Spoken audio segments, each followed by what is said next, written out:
ಶಕ್ತಿ panel ಭರ್ಜರಿ ಗೆಲುವು. ಜಿಲ್ಲಾ ರಾಜಕಾರಣದಲ್ಲಿ ಬದಲಾವಣೆ. ಬೆಳಗಾವಿ ಜಿಲ್ಲೆಯ ರಾಜಕೀಯದಲ್ಲಿ ಮಹತ್ವದ ತಿರುವು ತಂದಿರುವಂತಹ ಹುಕ್ಕೇರಿ ಗ್ರಾಮೀಣ ವಿದ್ಯುತ್ ಸಹಕಾರಿ ಸಂಘದ ಚುನಾವಣೆ. ಇತ್ತೀಚಿನ ದಿನಗಳಲ್ಲಿ ಜಾರಕಿಹೊಳಿ ಸಹೋದರರು ಹಾಗೂ ಮಾಜಿ ಸಂಸದ ರಮೇಶ್ ಕತ್ತಿ ನಡುವಿನ ಶಕ್ತಿ ಪರೀಕ್ಷೆಯಂತಾಗಿದೆ. ಈ ಪೈಪೋಟಿಯಲ್ಲಿ ರಮೇಶ್ ಕತ್ತಿ ಪ್ಯಾನೆಲ್ 15 ಸ್ಥಾನಗಳನ್ನು ಗೆದ್ದು ಕ್ಲೀನ್ ಸ್ವೀಪ್ ಸಾಧಿಸಿರುವುದು ಜಿಲ್ಲೆಯ ರಾಜಕೀಯ ಸಮೀಕರಣದ ಮೇಲೆ ದೊಡ್ಡ ಪರಿಣಾಮ ಬೀರಿದೆ. ಜಾರಕಿಹೊಳಿ ಸಹೋದರರು ಬೆಳಗಾವಿ ಜಿಲ್ಲೆಯಲ್ಲಿ ಹಲವು ಸಹಕಾರಿ ಸಂಘಗಳ ಮೇಲೆ ಪ್ರಭಾವ ಬೀರಿದ್ದರು. ಹುಕ್ಕೇರಿ ಕೋಟೆಯಲ್ಲಿ ಕತ್ತಿ ಕುಟುಂಬದ ಕೊನೆ ಕಳೆಯಿತು. ಈ ಚುನಾವಣೆಯು ಕೇವಲ ಸಹಕಾರಿ ಸಂಘದ ಕಣಕ್ಕಷ್ಟೇ ಸೀಮಿತವಾಗಿರದೆ 2 ಪ್ರಭಾವಿ ಬಣಗಳ ಪ್ರತಿಷ್ಠೆಯ ಕಣವಾಗಿ ಪರಿಣಮಿಸಿತು. ರಮೇಶ್ ಕತ್ತಿಯವರು ಈ ಗೆಲುವಿನಿಂದ ನಮ್ಮ ಬಲ ಇನ್ನೂ ಅಚಲವಾಗಿದೆ ಎಂಬ ಸಂದೇಶವನ್ನು ಕಳುಹಿಸಿದ್ದಾರೆ. ಇದರಿಂದ ಜಾರಕಿಹೊಳಿ ಸಹೋದರರ ಜಿಲ್ಲಾ ರಾಜಕಾರಣದ ಮೇಲಿನ ಹಿಡಿತದ ಕುರಿತ ಕಲ್ಪನೆಗೆ ಬೆರುಕು ಬಿದ್ದಿದೆ.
ರಾಜಕೀಯ ನಡೆ ಇವತ್ತು ದಿವಸ ಯಾವ ಪಕ್ಷದಲ್ಲಿದ್ದೀನಿ ಆ ಪಕ್ಷದ ಒಬ್ಬ ಶಿಸ್ತಿನ ಸಿಪಾಯಿಯಾಗಿ ನಾನು ಕೆಲಸ ಮಾಡ್ತೀನಿ.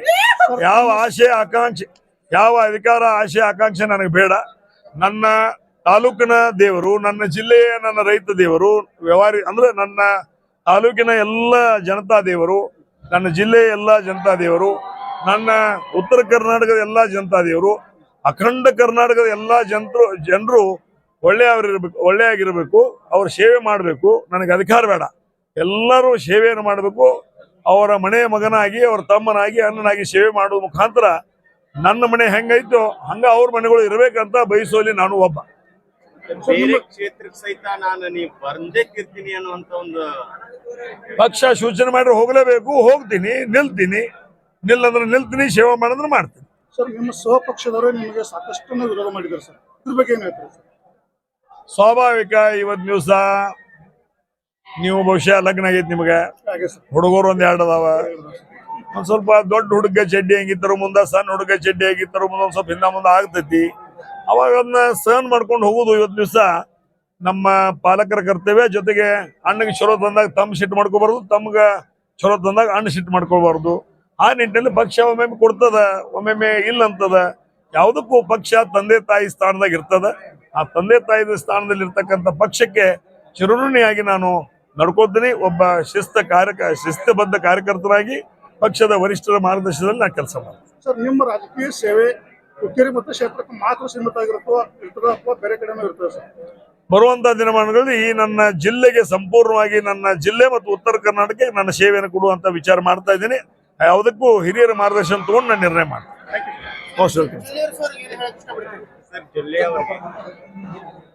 ಜಿಲ್ಲೆಯವರು ನನಗಿಂತ ಹಿರಿಯರು, ನಾನು ಚಿಕ್ಕವನು, ಅವ್ರಿಗೆ ಹೇಳುವಂತ ಶಕ್ತಿ ನನಗಿಲ್ಲ. ಆದ್ರೂ ಸಹಿತ ಸಂಗತಿ ಫಲದಿಂದ ತಾವು ಕೆಡಬಹುದು. ಸಂಗತಿ ಫಲ ಬಹಳ ಕೆಟ್ಟ. ಈಗ ಮಾಡಿದವ್ರು ಸಂಗತಿ ಅಂದ್ರೆ ಅವ್ರು ದುಡ್ಡಿದ್ದವ್ರು ದೋಸ್ತಿ ಮಾಡ್ತಾರ.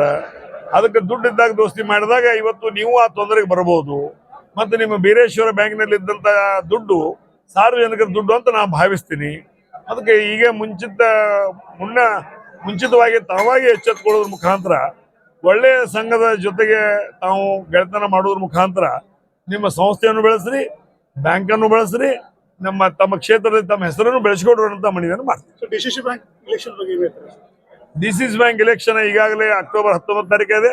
ಈ ಚುನಾವಣೆಯಲ್ಲಿ ನನಗೆ ಸರಿಯಾಗಿ ವೇಳಾಪಟ್ಟಿ ವಗैरह ನನಗೆ ಗೊತ್ತಿಲ್ಲ. ಅದನ್ನೆಲ್ಲ ತಿಳ್ಕೊಂಡ್ಬಿಟ್ಟು ಮುಂದಿನ ದಿನಮಾನಗಳಲ್ಲಿ ನಿಮ್ಮನ್ನು ಕರೆದು ಮಾತನಾಡಿ ಮುಂದಿನ ಕ್ರಮ ಜರುಗಿಸ್ತೇನೆ. Thank you.